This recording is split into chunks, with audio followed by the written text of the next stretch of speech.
I hadn't been home in 4 months. That should have been the first red flag. The Ellerby house hadn't changed. A 2-story colonial with perfect hedges and tighter secrets. Inside, everything smelled like rosemary and pretense. Crystal glasses, iron napkins, roast chicken we weren't allowed to eat until the toast was made.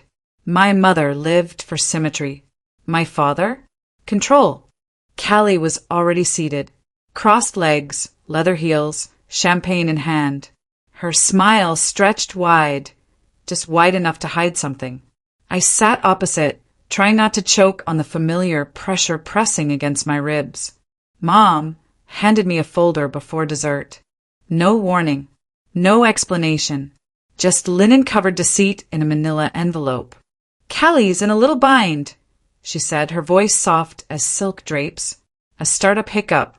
Nothing you can't fix." I opened the folder. Loan documents. 5 pages. Callie Ellerby. Borrower. Naomi Ellerby. Co-signer. Signature mine. I stared. Not breathing. Not blinking. This isn't real. My voice broke the table stillness like a dropped plate. Dad leaned in, brows sharp. "You signed it, Naomi." I didn't. Callie tilted her head.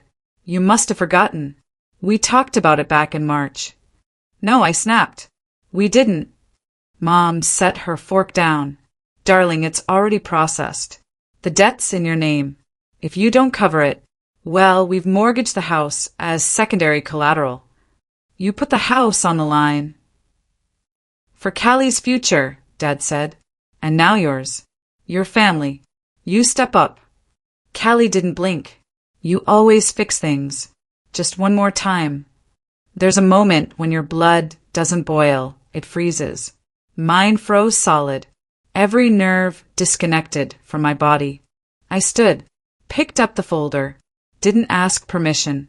Dad's voice chased me down the hallway. "We expect the transfer by Friday." My keys were already in my hand. The night outside smelled like wet pavement and betrayal. I drove with the windows down, cold air slicing my skin like razors. My phone buzzed in the passenger seat. 3 texts, all from Callie.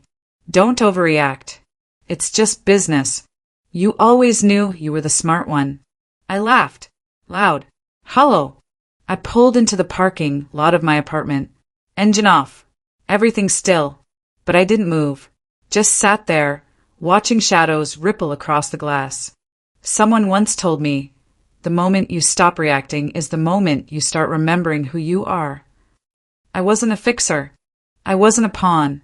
I wasn't a signature waiting to be forged. I climbed the stairs. The folder burned in my hand. My pulse was steady, then not. The hallway light flickered behind me as I turned the key. I dropped the folder on the table, sat down, and started printing. Bank records, emails, every receipt, every dime I'd ever sent to save her. I laid it all out like evidence in a courtroom. They thought I'd fold. They thought I'd pay. If they forged one signature, how many others are already out there with my name? My apartment door closed with a metallic click. Deadbolt turned. Chain latched. I didn't breathe until the silence swallowed me whole. Then I dropped the folder on the kitchen table like it was radioactive. I didn't sleep. By 3:12 a.m., I'd pulled every tax return, every lease agreement, every financial doc I'd signed in 5 years. Cut. My laptop glowed in the dark, casting long shadows across unpaid receipts and scanned PDFs. There, page 2 of my 2022 taxes, signature block. I clicked back to the forged loan contract, aligned both on screen. The loop on the E in Ellerby was off, but barely, like someone who'd practiced it. A lot. My heartbeat drummed in my ears. My throat dried. Cut. By 7:46 a.m., I called Sienna. "Don't laugh," I said. "Naomi, I've known you 10 years. You don't lead with don't laugh, unless someone's about to die." Callie forged my name on a $750,000 loan. Beat. I'm not laughing. I forwarded the PDFs. She scanned them in silence. I could hear her chewing her pen cap. She always did that when she didn't want to say what she was thinking. That signature's tight. Not a quick scribble. She either had help, or she's done this before. Cut. I changed clothes. Drove to the bank. Mason Rutledge sat behind a glass office wall. Too clean, too confident. Same stupid cufflinks. I hadn't seen him in 2 years. When he saw me, he smiled like we were about to discuss wine pairings. Naomi, this is a surprise. I dropped the folder on his desk. What the hell is this? He flipped it open. Didn't flinch. You signed as co-signer. No, I didn't. You sure? I'm a damn lawyer, Mason. I know when my name's been stolen. Cut. He leaned back, a flicker in his eyes. Callie said you were backing her, that you understood, that you just didn't want your parents to know. She lied. He slid the folder back. It's already processed. The bank approved it based on authenticated documents. The digital signature matched your ID. My head snapped up. My digital, how? She used your personal e-signature certificate. That file's encrypted. Only you should have access to it. I swallowed hard, unless she got it from someone else. Mason blinked. Once. Slowly. She told me she got it from you. Cut. That night, I reviewed my cloud storage. One folder was accessed 2 months ago while I was in court, phone off, laptop in secure lockup. IP trace, home address, my parents' network. I stared at the screen until the digits bled. Cut. A car parked outside. Same silver sedan from earlier this week. No one got out. I shut the blinds. Every muscle in my back pulled tight. Someone once told me, fear isn't real. It's your brain predicting pain before it comes. Right now, my brain wasn't predicting. It was screaming. Cut. I called Daryl Keene, compliance officer at First Bridge Bank. Quiet. Sharp. Used to intern under me when I was still eating ramen in law school. Need a favor, I said. Off the record. I already heard whispers, he muttered. Callie's flagged. What? Suspicious movement in multiple shell entities tied to that loan. Legal's prepping. You think she's laundering? I think she's either drowning or paddling in dirty water with sharks. Pause. There's a third name attached to the routing matrix, he said, voice lower. But I can't say who. Yet. Click. Cut. Back at my apartment, the front door was slightly open. Not wide. Just enough for me to stop cold. I backed away slowly. Dialed 911 but didn't hit call. Not yet. Inside, nothing was missing. Except 2 things. My external hard drive. The contract folder. On the counter, a single sticky note. Stop digging, or you'll get buried too. I didn't lose control of my name.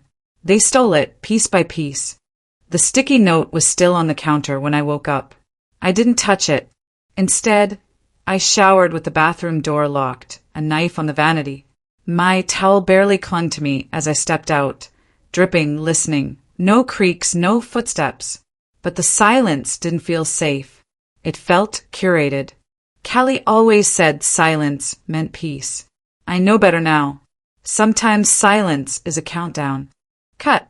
I parked 4 blocks from Callie's old job, a riverfront boutique she left for bigger things. She'd been meeting someone out here. Daryl sent me flagged GPS pings. 1 car. Repeated visits. Always after dark. I waited. Engine off. Windows cracked. Glove box open. Pepper spray ready. At 9:08 p.m., a familiar figure stepped out of a black Mazda. Callie. Dressed down. Ponytail. Hoodie. But too calm. Like she expected someone. She wasn't alone. A man joined her. Tall, narrow jaw. Cheap suit. Didn't look like a client. Looked like an enabler. They talked. She handed him a folder. I snapped a photo. Then another. She didn't see me, but for a second he did. His eyes locked with mine, expressionless. Then he turned away. Cut. Back at my apartment, I zoomed in on the photos, ran the plates through an old favor from Sienna. The man's name was Jalen Crick. Filed bankruptcy 3 times.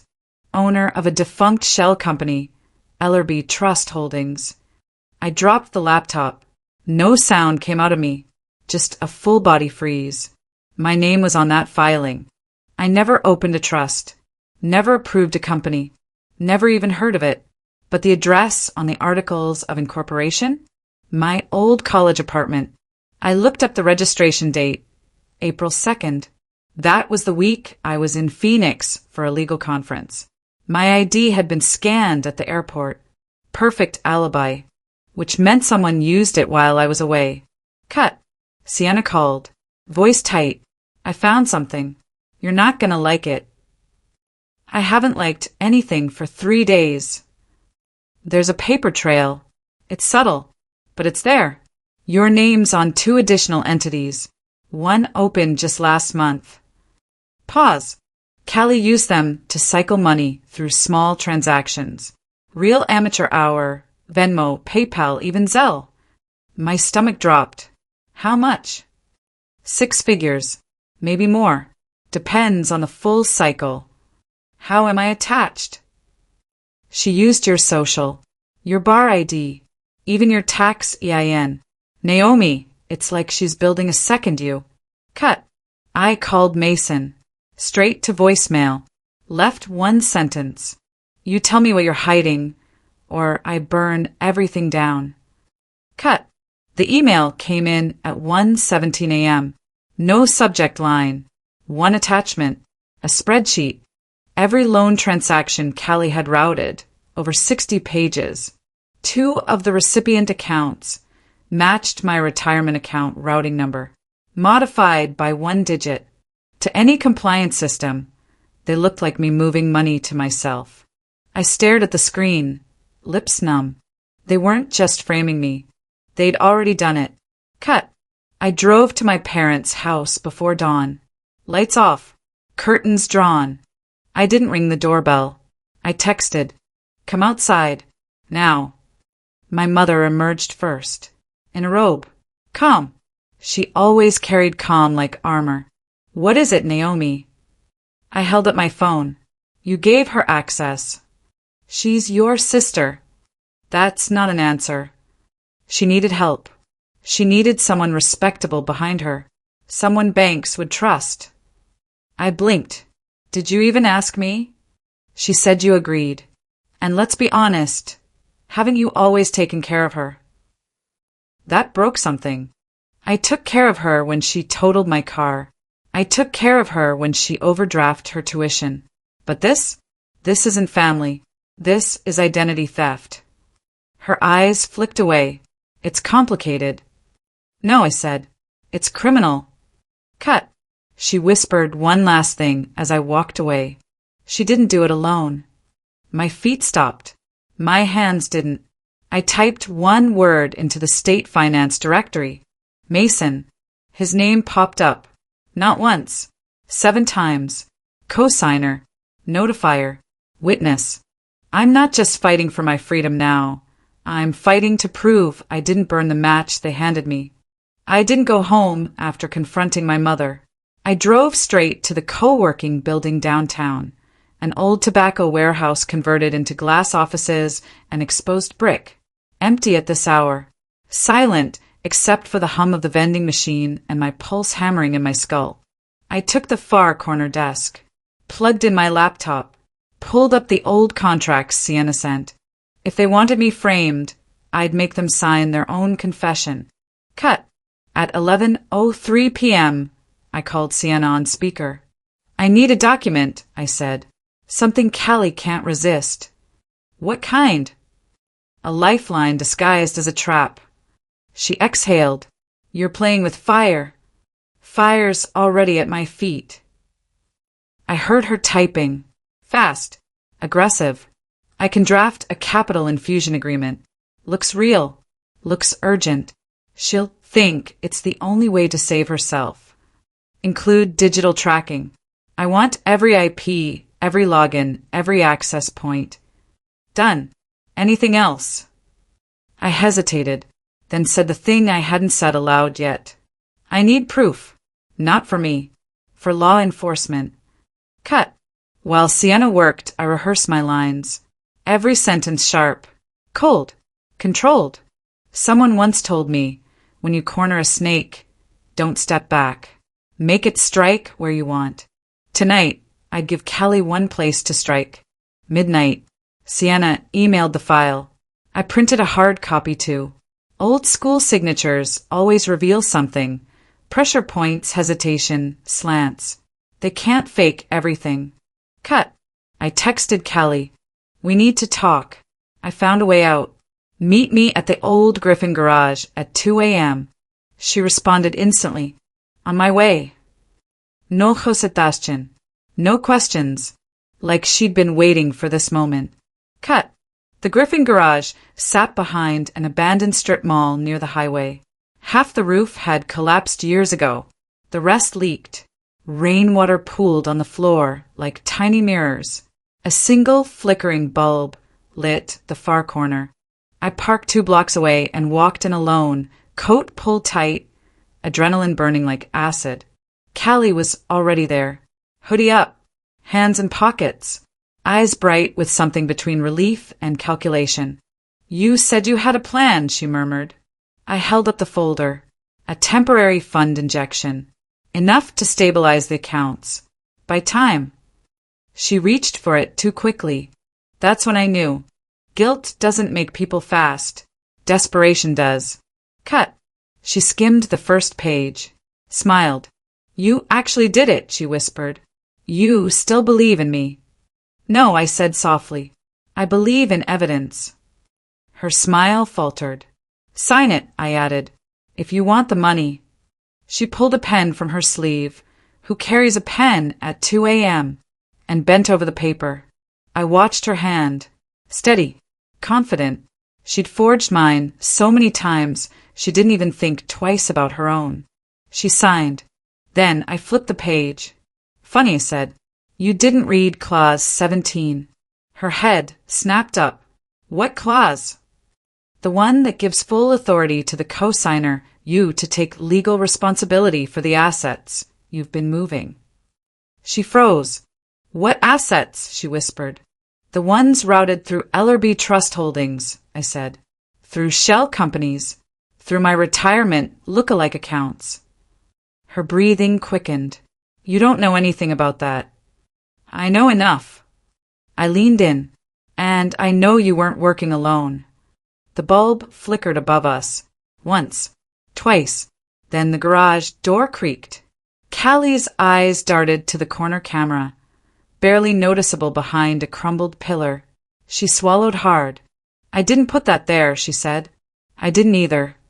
A shadow shifted behind the broken wall. Footsteps. Slow. Deliberate. You brought someone, she hissed. I didn't bring anyone. She backed away, panic rising. You shouldn't have come here. The footsteps grew louder. Callie, I said quietly. Who have you been working with? She shook her head. You don't understand. Explain it. It wasn't supposed to go this far. Explain. She pressed her lips together. Then. He said you'd fold. He said you'd pay anything. He said you'd never fight back. Who? She squeezed her eyes shut. Mason. My breath punched out of me. Mason. I repeated. You're saying he. A metal clang cut through the air. We both jumped. Someone was in here with us. Cut. The shadow moved again, taller this time. Deliberate. Watching. Callie grabbed my wrist. We need to go. Her fingers were ice. What else did he tell you? I demanded. That he just needed access.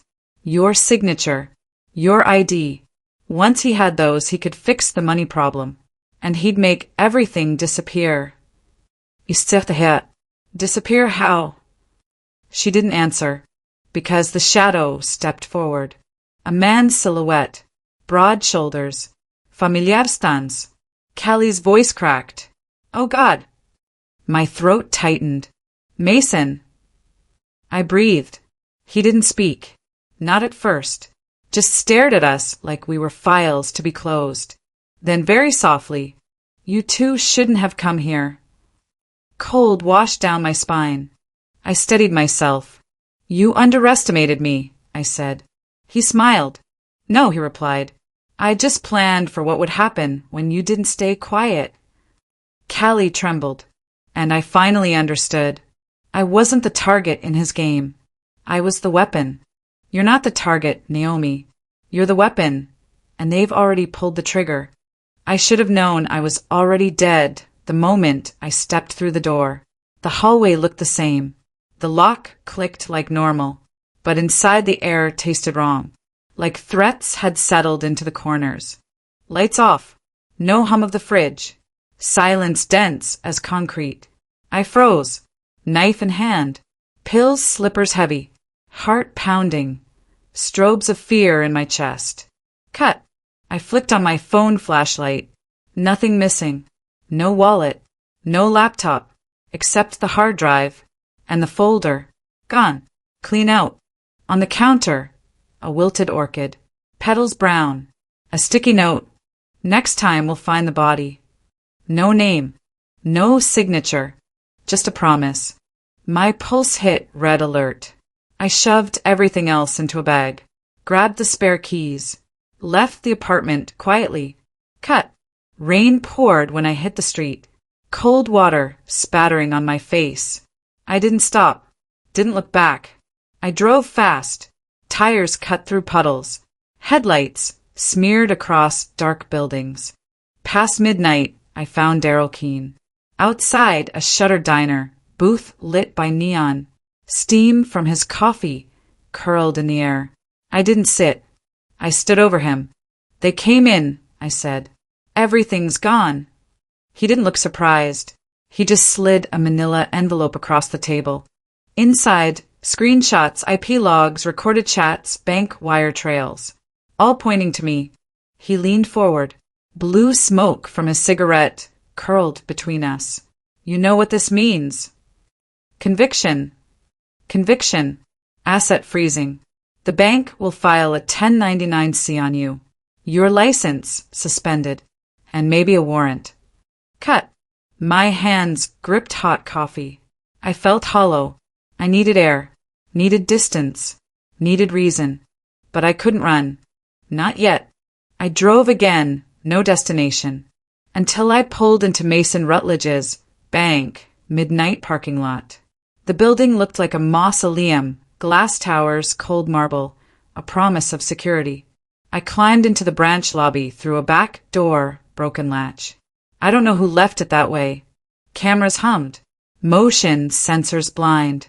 I moved fast. Purposeful. I needed proof. Not accusations. Proof. Cut. I opened his safe deposit box. Codes I hacked 2 nights ago when no one watched. Inside a flash drive. A ledger. Copies of all shell company wires. Copies of the loan documents signed, not by me. A photo of my ID scanned on an ATM kiosk. Timestamp, April 2nd, Phoenix Airport. Everything. I slipped the drive into my pocket, closed the box, left without a click. Outside I stayed in shadows. Distant sirens. Street lamps flickering, like guilt. Cut. 20 minutes later, police cars. Screaming tires. Lights jumping across glass facades. I ducked behind a concrete barrier, breath ragged. Uniforms swarmed the building. Gun doors. Handcuffs. Orders barked. Inside, Mason came out. Hands raised. Reporters' flashes exploding like fireworks. I exhaled. Euphoria edged with salt. I didn't run. I just watched. Cut. They dragged him out. Chain-linked cuffs glinting under neon lights. Callie emerged too, her eyes wide, face pale. She froze when she saw me. Betrayal and fear tangled in her gaze. Daryl appeared next. He nodded just once. Brief. Enough. And the ledger flickered. In the back of my mind. But it wasn't over. Because I realized evidence isn't redemption. It's a start. I walked away as sirens faded, rain soaking me, hands still trembling. They don't want me silent. They want me erased. Rain whipped the night air when I stepped off the ferry in Bellevue. Salt and storm. Cold wires of fear wrapped around my spine.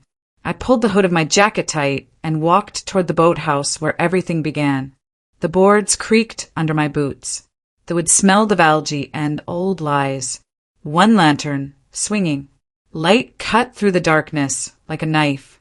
My breath came in sharp bursts. I pressed my back against a damp post. Waited. I didn't have a gun.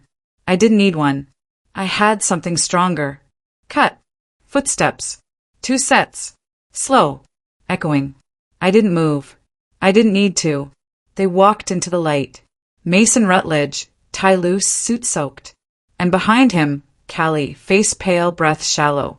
He raised his hand, smile tight. You came, he said. I stepped forward. Lantern light glinted off the drive I'd stolen from his safe deposit box. I held it like a weapon. Inside, wire transfers, shell company names, scanned copies of my forged ID used in ATM photos, Callie's messages, the entire architecture of fraud. I inserted the drive into a slim speaker I'd hidden under the boathouse floorboards. A soft click, and then her voice clear. You two shouldn't have come here. Cut to reaction. Mason's face twisted, disbelief.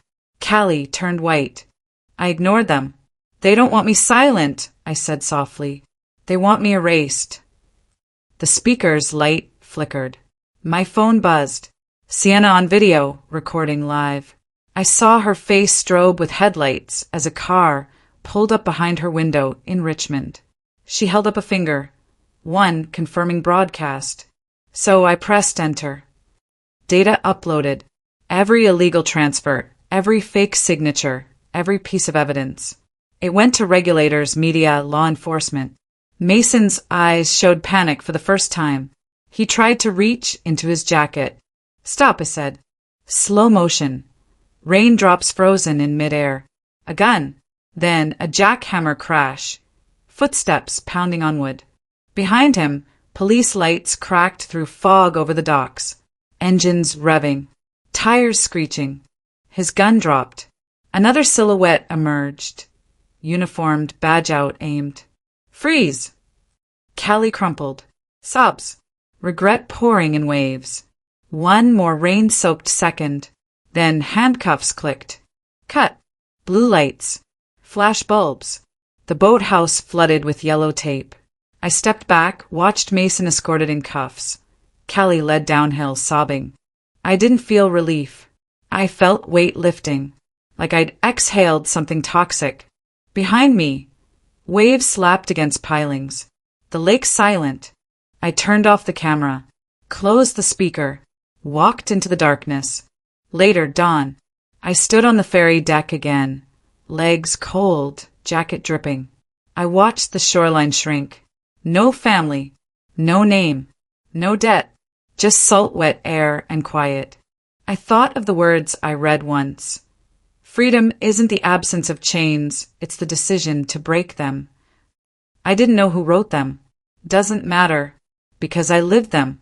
Callie's indictment hit the news. Mason's arrest. Regulators froze all his accounts. Banks shut down the shell companies. Credit bureaus rescinded the fraudulent scores. I went public once, just enough to clear my name, but not to heal. Healing isn't public. It's private. I rented a small apartment in Portland, Oregon. New area code. New mailbox. No old records. I opened a dark notebook. Wrote, I am not a liability. I am not a number. I am debt-free. Cut. A small package slid under my door that evening. A postcard. Blue sky. A shelter roof, dock over calm water. On the back, one sentence, messy ink. I taught you nothing about love. Learning now. I pinned it above the desk, reminder, not apology. I stood by the window, rain sliding down the glass. City lights flickered. I closed my eyes. No one called me sister. No one asked for bailouts. No one counted on me. I had a new name, a burned-to-ashes past, and a license to reclaim my life. Family tried to destroy me. I rebuilt myself from ash.